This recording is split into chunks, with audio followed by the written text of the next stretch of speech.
there. So yeah, you just never know when life throws you a curveball. Now, how do we respond? How do we do that? You go through the conversation we had yesterday, right? What is your thought? What can you control? And what is your response? There we go. Perfect segue. Yeah, right. So happy Monday, everybody. And this is the first Monday of December. And I know our time is almost coming to an end and we have to finish our actual plan.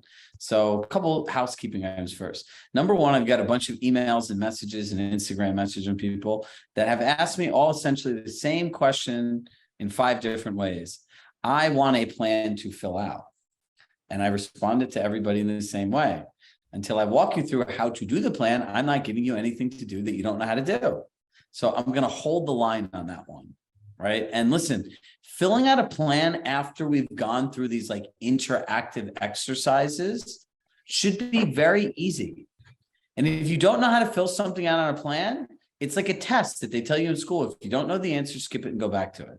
Because you got to remember, 80% of a fully filled out plan that you're committed to doing that you really understand is better than these things that you fill out nobody does. Does that make sense? And the second one is Deborah is going to be calling all of you because we definitely all want you to come back. And a couple of different things is one of the things we keep hearing is, I did not get to implement all this stuff. There's a lot of information. So now I want to go back to do this, which completely makes sense, right? Because you guys were, as one of our founding groups, we've given you access to, and this is the only group, to lifetime recordings. But let me tell you what the challenge of that is. Number one, the training we create is relative to what's going on in the market, right? Like when we started doing this, it was all based on not having any inventory. So if you have a hard time figuring things out, which a lot of us do because all this stuff is new, trying to figure out the parallels between that is literally shooting yourself in the foot. The second part is in your feedback of like, there's a lot of information, this is hard to implement and everything else.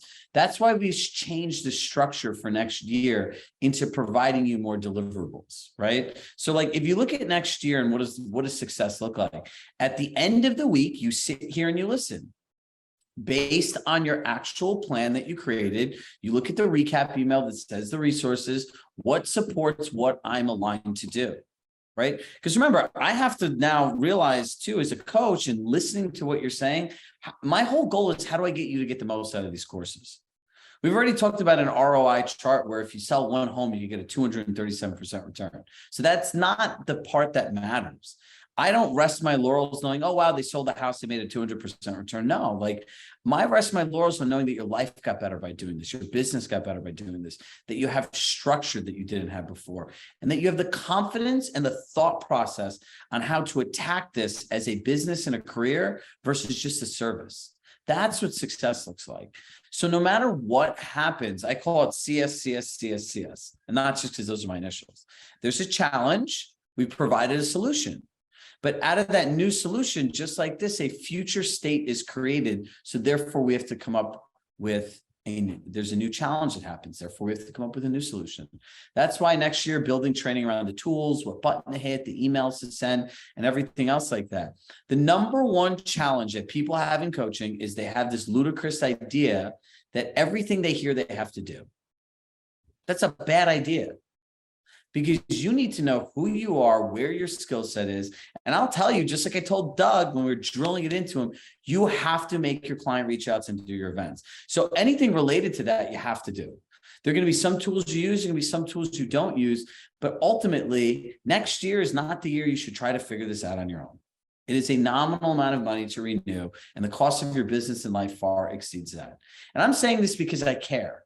If 20, 30 of you decided not to do it, that's your choice. And I'm 100% supportive of that. And I really hope you can figure out how to take the recordings, figure it out, change it to the market and everything else. And why would you want to do it alone? Right. So these are things I want you to all think about as she calls you. And I expect all of you to be back because next year, if you got a lot out of this year, next year is going to be 100 times better. Like from as a company where we've grown till now, by the time next year starts, we'll have 7 full-time staff members supporting all of you, right? We have 6 coaches. So our output that we're able to do is better. We're looking at adding, hit yes if you'd want an expert mentor on real estate investing, like how to understand how to identify fix, flips, the way those formulas work and everything else.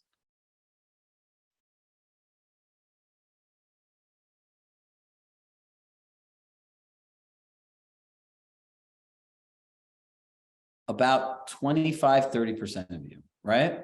These are things we're looking at adding. That tax planner, Joe, who's like Rain Man for taxes, Joe can be really dry and slow. So next year, I'm going to be driving the conversations with him, where I'm going to be coming up with the questions. We're going to be doing them together. And at the end of the session, we'll email something out that tells you guys what you should do. So all of this stuff continues to evolve. But the most important thing is for you to understand how to go through this plan. So once this is all done, we will send you next week an actual template that you can do. And we'll walk through that together in both sessions. So today we're going to go through goal setting. And tomorrow we're going to go through scheduling. And tomorrow, everyone thinks it's really important to set goals. For me, I think it's more important to understand how to work your schedule. So it's interesting. I was flying back from Miami. It was Sunday morning, and there was about, I don't know, maybe 17, 18 minutes for the flight to board. So I go out my bag, and like, if you've ever traveled with me, I have like, it's filled with, protein bars and Quest chips. I'm shuffling all this stuff around. There's a guy sitting next to me, and I open my computer, and I'm logging into the Wi-Fi, and you see this guy like kind of staring at me. And I ask him, I'm like, is there something I can help you with? He's like, yeah, he's like, I have to ask you something. He's another like business person. And he was older. And I said, what would you like to know? He goes, what are you doing? I go, what? He's like, what are you doing? I was like, work. He's like, but there's 17 minutes before you get in the plane. I'm like, exactly. I'm like, why would I just sit here aimlessly doing nothing, scrolling on my phone? I opened up the thing. He's like, do you mind if I just kind of watch? I'm like, yeah, I don't care. And I literally sat there and I plowed through emails. It's like done. Like he just watched me kind of nod in my head. He's like, whoa. And I was like, yeah, the moral of the story is you have 17 minutes here, 15 minutes there, 25 minutes there. And true productivity is understanding how to maximize every minute of your time. And remember, maximizing your time can take 15 minutes and go and watch 15 minutes of a Netflix show, because that makes you happy. That's fine too. You don't have to work all the hours of the day. Remember, all the hours that you do dumb shit during the day when you're supposed to be working are all the hours you're not able to do the things that you actually want in your life. And I think people need to understand that correlation. So I'm going to go through some myth busters today into goal setting. So everyone, now, their main areas of goals, right? Let me put the spreadsheet in. And if you've noticed, I've been doing this sheet with all of you in real time.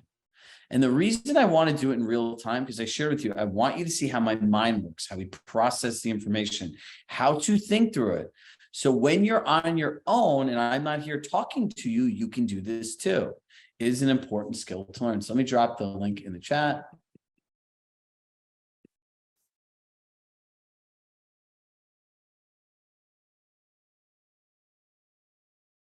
And then we work till late hours. Linda's spot on.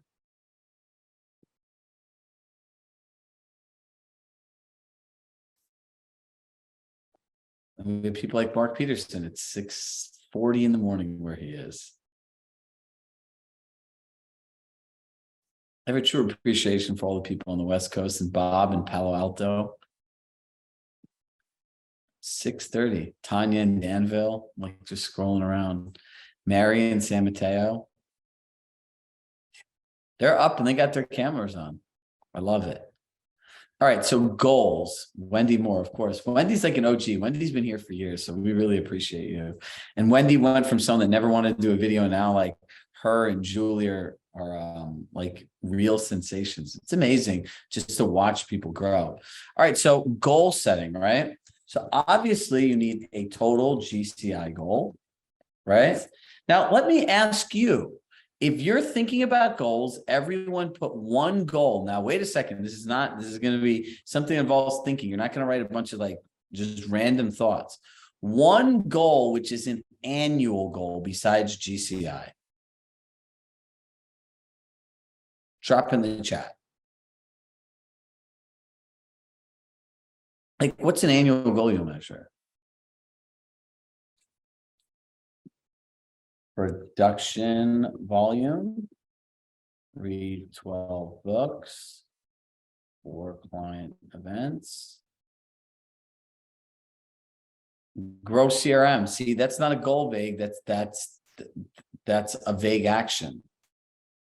If I woke up every day and I was like, okay, my goal is to earn $1 million. It's a clear goal to work towards, right? Like, it's measurable. You can take action towards it. But the reason I wanted to do this is these are not goals. A goal is a clear destination. Like, I'm going to 123 Main Street. When you say grow CRM, it's like, hey, meet me around Main Street. And then immediately you're going to be like, well, where in Main Street, right? So evaluate team structure and efficiency. That's an action. That's not a goal. So if I look at Leslie, I hope I'm saying this right. Leslie's goal, evaluate team structure and efficiency. Create a team structure with a per agent profitability, per agent production level blank, per agent profitability annually per blank, right? And structure, I'm going to create a business model by blank date. Those are now goals, right? Learn a new language. What language are you going to learn?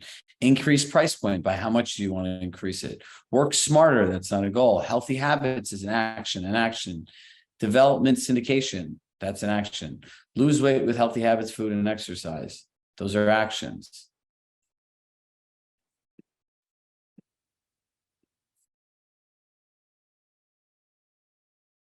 Suze, let's put these in a table, and then let's walk everybody through these. So Susan's going to put these into a table, and I'm going to write to the difference between goal and action. Because the reason that we actually did this like this was exactly this. Reevaluate my team, hire an assistant, increase price point. What are you reevaluating your team? Like, where do you want your team to be at the end of the year? When do you want to have an assistant? And so the first column should say goal, right? Because that's what they wanted to do. And then the second column should say action or goal. And we can ditch the third column. Because really what we want to do is show you how to define something. So I asked the question to all of you, an annual goal. So Cindy, if yours is make 5 calls a day, 3 handwritten notes, it should say make 1,000 calls in a year and send 600 handwritten notes. Whoever said gain 4 new clients, you need to raise your goal to like 40. Think bigger. One of the challenges you have is if you have if you have low goals, you just might reach them. That's what they say. I'm going to go through this. Hire an assistant. Great. I love that, Lisa. Everyone should hire help. Now, when you hire an assistant, by when and for how much? And we got to remember, hiring an assistant, your 2 main goal numbers, right? And I'm going to put these here in bold, are total GCM production volume. Those are your main goals. And then out of that, right?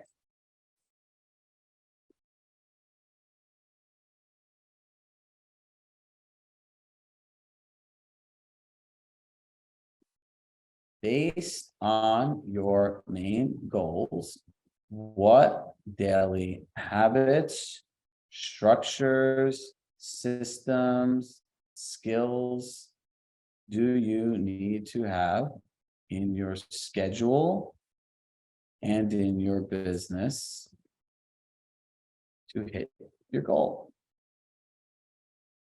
Does that simplify it? Yes or no? And if I've completely confused you, just write confused. I can confuse you. It's okay. 1 honest person. 2, I've simplified it. Okay, so I'm going to pick a person at random.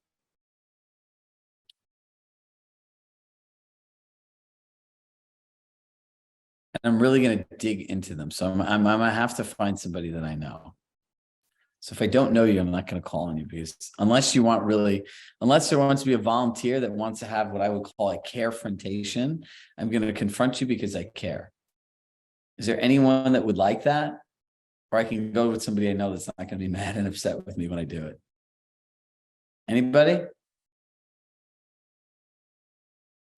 I will, Chirag. It's Melissa. I had a feeling that you want to know the funny thing is, I was actually going to call on you because I saw you on the screen, because I know you wouldn't be upset. Not at all. Okay, perfect. So let's go to your total GCI goal and production volume goal for next year. 1.5 million is my GCI goal, Okay. and that's a Sales volume. 30% increase.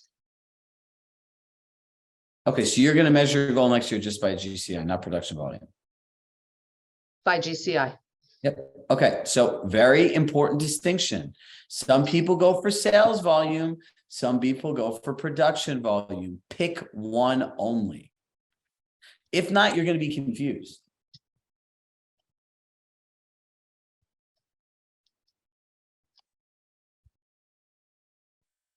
Okay. You see how we're doing this? Now watch this.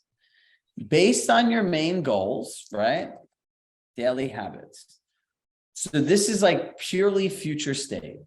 What daily habits do you need to have to be a $1.5 million producer? I could tell you what I'm doing right now, and maybe you could tell me what I need to do. So every day, when I'm at my desk, I start with my 3 things I'm grateful for. I start with my affirmations, 25 of them. Then I go to most likely to sell, and I do between 7 and 10. I also do my 2 notes every day as well. And then I start my calls at 9 o'clock. So that's all before 9 o'clock. Okay, so if anyone wants to have a schedule and somebody they want to mirror, this is a good one. I'm like nervous. What? So ready? So your habits, right? I'd give this a 9. I just finished Ninja, by the way. Actually, do you exercise in the morning? I exercise several mornings a week when I get up at 6, but I mostly exercise in the afternoon. I have my trainer at 1. I started belly dancing this year, and then I do spin twice a week in the mirror. So I exercise 5 days a week. So I'm going to add in 15-minute walk with positive audio. Yes, and I do that every morning, which I should say because I walk Remy. Exactly. So then you're already doing it. So I'll unbold it. So look at this. Then her hat. I don't know. I'll leave it up to you guys. From a 9, a 1 through a 10, what would you score her? I'm giving her a 9, and I'm a shiesty critiquer. What would make it a 10? Nothing ever makes it a 10. It's a Robert Refkin quote. Nothing is ever a 10, because that implies there's no sense of improvement. Got it. Right. Sure. So now your spreadsheet and what you're typing. What's that? Are we supposed to be seeing what you're typing in? Because you were talking about bolding and unbolding, and all I see is you. Oh no, I'm just you guys. Oh, I gave okay. everyone the link to open up on their own. Oh, screen. okay. Sorry. No, that's fine. It's a good question. Okay, so now look, right? Gratitude list, affirmations. So look, her daily habits are good, right? Now, structure, right? We'll go through the rest of her day, but I want to hop into skills right here now, right? Gratitude, affirmations, fine. So if you look at likely to sell, right? This is reviewing email opens, clicks, email copywriting. You're saying I should be doing that? Testing and measuring. I don't care if you pay somebody or not. These are all things you look into, right? No, I have somebody that does that. Yeah, but then you have to go through the results and you have to monitor stuff. Like a lot of times you get this. So look, like now if she's looking like, how do I improve this, right? Because we talked about skills and systems, right? So if you look at likely to sell, it would be good for you to look into email marketing, cold lead conversion, follow up, understanding the metrics better, right? Because if not, you're just going to do what you're doing and whatever happening is happening. Like there's a saying, it says measure what matters. Yeah, and just for reference, which I think we may or may not have talked about, quarterly I get a complete report that shows the metrics, and I can share that with everybody too. And then every 2 weeks, I have a call. Every week I have a call with the social media people, and we're discussing how we're pivoting. And so at all times, I know what's going on, and I get results from all the ads that I'm doing on a daily basis. Okay, but that's just one part. So remember, so just I'm gonna dig into I'm it? just saying. Yeah, so the part is I'm getting this information, right? So for us to be more effective is learning what the information means and what somebody else has to do so you can better guide people. Right? So it's like that's the next evolution of this. Remember I said challenge, solution, challenge, solution. Well, the new challenge out of her solution is, okay, fine, like you're doing all this stuff and you're providing me reporting. Now, what do we need to tweak, change, measure, reappropriate? How do we challenge? How do we change our funnel? Are we sending different emails? Like we know all these people click our emails, right? Have we filtered all the clickers into a separate list? And then how do we remarket another higher value email so the people that are more engaged with us get different emails than the people that are not, right? But if you're a 9, you can do stuff like this. Oy. Think about that, right? But if you did something like this for the course of a year, very surgically, do you think it'll make a big difference? Yeah. And by the end of the year, when she figures out how to crack the code on likely to sell, she's going to be printing her own money. And this is how simple it could be to exceed a goal. Right? Like note cards. You can look at which note cards you get client responses from, right? Which ones led to leads, right? A lot of this, when you're building it out and it's built, it's all about tracking and measuring.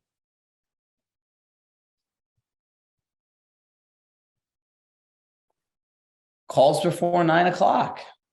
It's not much add and the walk here, right? So those are the skills you need to work on, but learning email copywriting and like learning it so you can look at what people are telling you is really important.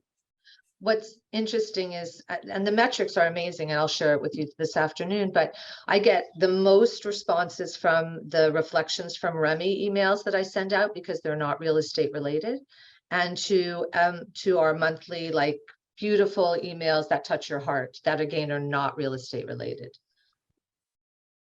More people engage in that. So are we all clear now on like what this actually looks like? How do you set a goal? Right? And then from setting the goal, what are the habits that you need to have each day? Like, look, she does prospecting, she does note cards, she does cold reach outs for likely to sell. All right, now before we leave, let me go through this. And now I'm going to share my screen to the person I asked before. Gain 4 new clients. What? This can be a goal, but it's raise your goal. This is a goal. Production volume, how much?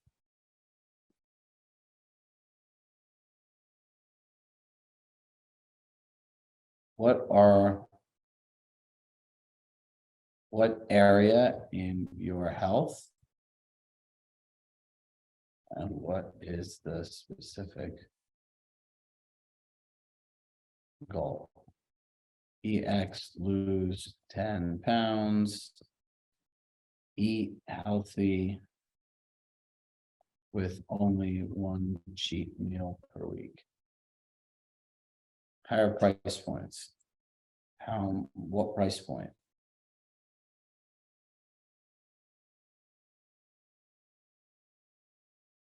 The ones that I'm going to put in bold are the ones that are actions.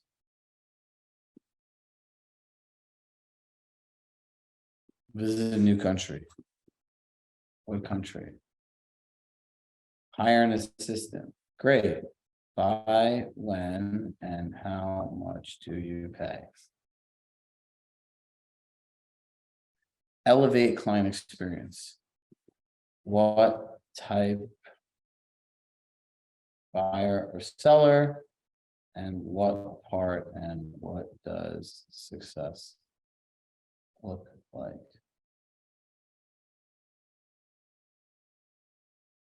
Number of books read, great. Goal. Grow CRM.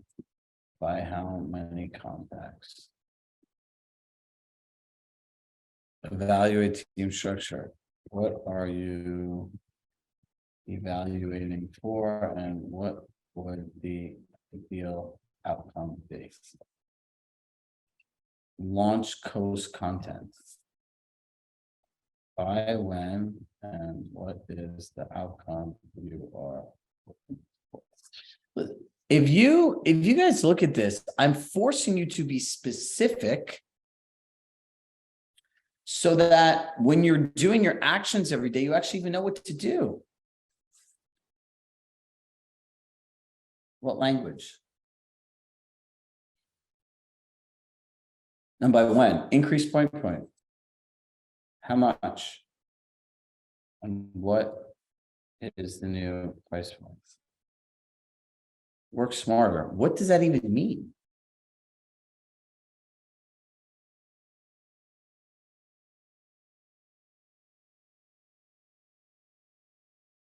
What area of your health are you focusing on?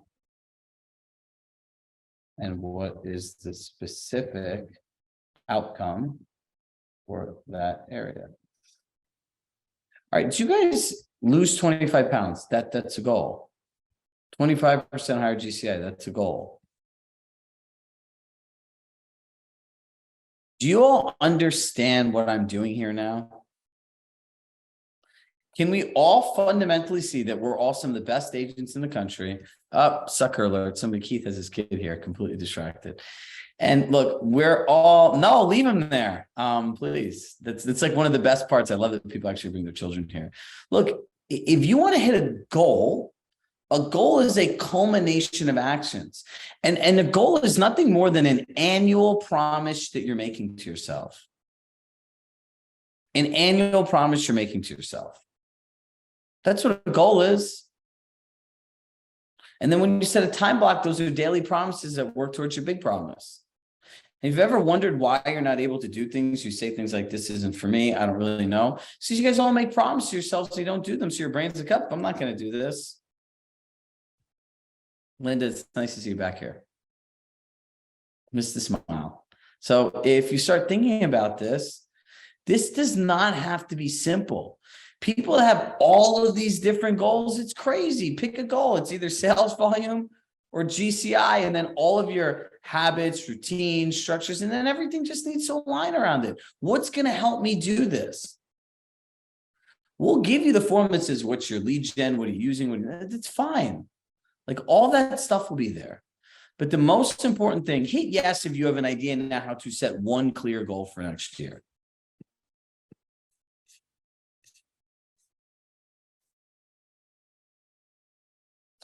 Just nod your head on the screen or shake your head. Is this much easier than writing these crazy plans that have all these different things that are confusing?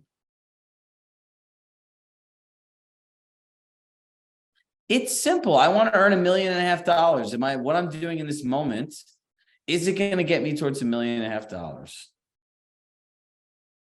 The answer is no, don't do it. I'm building a filter for all of you.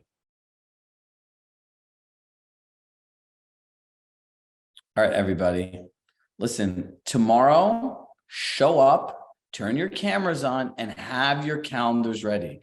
If possible, do not be in a car, be in front of a computer. I'm literally going to go through time blocking. Literally. And I'm debating whether or not to show my actual calendar again, because the last time I did it, I got a whole bunch of emails, messages, and phone calls telling me that like I either need therapy, self-help, that like people should resign as clients. Like I have a pretty crazy schedule, but I actually have like a life. because I've understood how to be productive. And I want to take all these teachings I have and share them with you. As a company, we spend almost $300,000 a year on personal development coaching for ourselves. So we're constantly evolving and growing. And the nice part is our businesses are exactly the same. They're based on networking, past clients, centers of influence, sales, following up with people, emails, providing a service. There's no difference in what you do and what I do. So when you learn how to time block, tomorrow, write this down, and you should wake up, take a shower, be excited. Tomorrow is the day that you're going to start owning your time, and your time's not going to own you. And just remember this, if you don't get the time blocking part, you're never getting that plan from me, because you got to get all 6 parts. So that when you fill out the plan, it has more details in it, you're good to go. All right, everybody, love in my heart. I love you all. It's the first week of December. We need to finish strong. December to remember, fourth quarter magic. All those words need to really live presently in you. And you have to go into next year with momentum. The last thing you want is by the end of January or early February, where they estimate the economy going down and mass layoffs going, that you're like sitting here stuck trying to get started. And then if you double that down by watching the news, you will be depressed. So don't do that. But if you're healthy and momentum and action, you're not going to care about what's going on anywhere else. All right, everybody, mañana. And Ross, appreciate you. You're in Denver. That's a couple hours early too. Thank you. Bye, everybody.